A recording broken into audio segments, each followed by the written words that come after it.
De volta a Brasília, a Comissão Mista de Orçamento aprovou o projeto de lei do Congresso Nacional que estabelece recursos para o programa Bolsa Família. Repórter Catiúcia Sotomayor, de volta ao Jornal da Manhã. De quanto que é esse valor? Como é que foi essa aprovação? Catiúcia. Olha só, são 71 bilhões e 400 milhões de reais previstos no orçamento de 2023 que serão transferidos do extinto Auxílio Brasil, da gestão do presidente Jair Bolsonaro, para um novo Bolsa Família.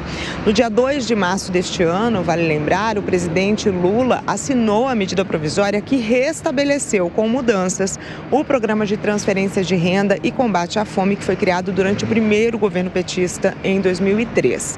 Apesar da troca do nome, está mantido o valor mínimo de R$ 600 da gestão anterior, mas com benefícios extras. Para cada criança de até 6 anos, mais R$ 150, para as de 7 a 18 anos, mais R$ 50, e ainda o adicional para gestantes, também de R$ 50 por mês. Em famílias com renda per capita classificada na linha da pobreza ou da extrema pobreza, o que significa até R$ 218 por pessoa. Que tenham também dados atualizados no CAD Único, que é o Cadastro Único do Governo Federal, e sem informações divergentes entre as declaradas no cadastro e em outras bases de dados federais. Também são exigidos agora como critérios a frequência escolar, a vacinação em dia e o pré-natal completo para as gestantes. O orçamento disponível para o novo Bolsa Família deve ser no total de 175 bilhões este ano. Segundo o ministro do Desenvolvimento e Assistência Social, Wellington Dias, o programa vai atender 20 milhões de famílias, mais ou menos, o que equivale a 55 milhões de pessoas aproximadamente. O projeto aprovado na comissão precisa agora passar pelo plenário. Terá de ser votado por deputados e senadores em sessão do Congresso Nacional. Eu volto com você. Então, crédito aprovado para o Bolsa Família. Catiúcia Sotomayor, daqui a pouco você volta com outras informações. Girando os comentaristas, Amanda Klein, esse recurso está pelo menos garantido no orçamento. Será que esse valor vai ser mantido? Olha, Thiago, o Bolsa Família passou de um programa que custava aos cofres públicos antes da pandemia coisa por volta de 30 bilhões de reais para um programa que hoje custa em torno de 170, 175 bilhões de reais.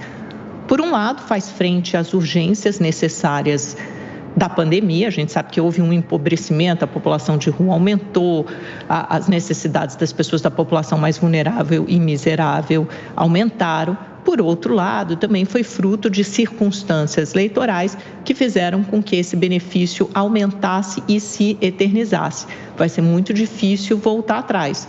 Por um lado, você tem um programa que sempre foi muito exitoso e muito eficiente, reconhecido por organismos internacionais, a ONU, o Banco Mundial, sempre enaltecendo, exaltando a eficiência do Bolsa Família como um gasto focalizado.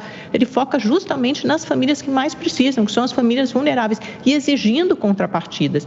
Nesse sentido, o atual governo foi muito feliz em propor a volta das contrapartidas, a presença escolar, a carteira de vacinação em dia. Isso faz parte também do Bolsa Família. E o presidente Lula, até agora, nesse discurso que a gente transmitiu há pouco na Espanha, diz que não quer que a população fique para sempre, que os pobres fiquem para sempre no Bolsa Família, que é preciso que eles saiam do Bolsa Família em algum momento, ou seja, que eles sejam libertados. E como é que você dá a condição dessas famílias se libertarem? É justamente investindo nas futuras gerações. Isso foi uma coisa que a ministra Tereza Campelo, que foi do governo Dilma, de Desenvolvimento Social, ministra de Desenvolvimento Social, me explicou uma vez. Na verdade, quando você tem um programa de transferência de renda como esse, você está investindo nas futuras gerações. Se você garante que o filho daquela população pobre hoje frequente a escola, garanta a presença escolar, você está libertando para que essas futuras gerações tenham um destino melhor, mais oportunidades do que os seus pais tiveram, tenham mais estudo, portanto, mais oportunidades. E é claro que você precisa investir nas atuais gerações, a gente não pode simplesmente abrir mão delas, criando oportunidades de geração de emprego e renda, e aí isso é um outro capítulo, parece bastante difícil, dadas as atuais condições da economia brasileira.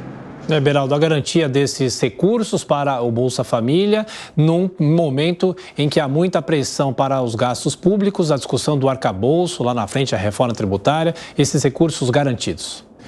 O problema do Bolsa Família é que ele, primeiro, você tem uma questão inflacionária, a inflação está alta, então esses valores nominais eles vão reduzindo, perdendo o seu poder de compra ao longo do tempo.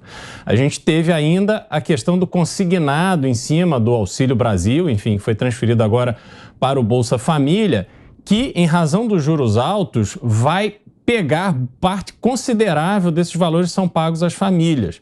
Então, essa é uma questão, um desafio para o governo, como manter esse dinheiro chegando para consumo das famílias que mais necessitam no Brasil. E a gente tem um outro desafio. Essas metas que precisam ser alcançadas pelas famílias de presença escolar, vacinação, elas são muito importantes. Só que não existe um projeto de longo prazo do governo federal para melhorar a qualidade das escolas. Por exemplo, se a gente rodar o Brasil de verdade, a gente vai ver uma quantidade absurda de escolas que sequer tem saneamento básico. E aí, como é que você imagina que essa criança, mesmo estando presente na escola, ela vai ter ali condições de um aprendizado que garanta que ela dê o próximo passo, a evolução dela na pirâmide social brasileira, que ela se insira no mercado de trabalho, tendo sido devidamente preparada na escola. A gente está completamente longe dessa realidade. O governo usou, nas suas gestões anteriores, a educação como uma retórica. A gente teve programas que trouxeram jovens para o ensino, mas a qualidade do ensino era muito pobre. A gente teve inúmeros casos de pessoas que saíam da faculdade que não sabiam ler e escrever direito, quer dizer, os analfabetos funcionais ficaram ali muito evidentes. Você era analfabeto funcional, mas você tinha um diploma de curso superior. Isso não resolve o problema do Brasil. O que resolve o problema do Brasil é projeto de longo prazo, para que efetivamente haja uma evolução da população brasileira mais pobre, que ela melhore de vida e dê condições melhores para seus filhos. Isso ainda não está posto pelo atual governo. Bom, eu trago para esse debate o nosso comentarista de economia, Alan Gani. Quando se fala do Bolsa Família, muita discussão, com outro nome, o Auxílio Brasil também, e agora essa destinação dos recursos. De que maneira, economicamente, não só é preciso garantir esses recursos, mas também fazer uma discussão para que as famílias também não fiquem mais tanto dependentes desse recurso, né, Alan? Bem-vindo. Bom dia, Tiago. É uma discussão bastante importante. Geralmente, um programa como esse, a gente mede pelo número de pessoas que saem do programa. A ideia é justamente que seja um auxílio provisório, enquanto a pessoa está numa situação vulnerável, sem emprego, e ela consiga se manter durante este período. Mas o melhor programa social ainda é o emprego. Então, é importante, concordo aí também com o que a Amanda falou, né, que este programa tenha uma contrapartida, escolaridade, vacinação, esse tipo de coisa, né, para ter muita gente se aproveita, né, do benefício do Bolsa Família sem ter essa contrapartida. Mas o importante é a saída e a geração de emprego. Bom, e também é bom lembrar que há um uso muito político disso também, né? Exatamente, né? Como ele é um programa que acaba dando um benefício, em época de eleição é muito comum, né, políticos utilizarem do Bolsa Família justamente para tentar ganhar votos. É importante até dizer que o Bolsa Família é de uma ideia liberal, né? Ele vem lá de trás, na década de 70, que é justamente, ao invés do Estado prover saúde, educação, não, eu dou o benefício diretamente para a pessoa e a pessoa, ela vai decidir aonde ela vai alocar, né, o recurso dela sem a intervenção do Estado.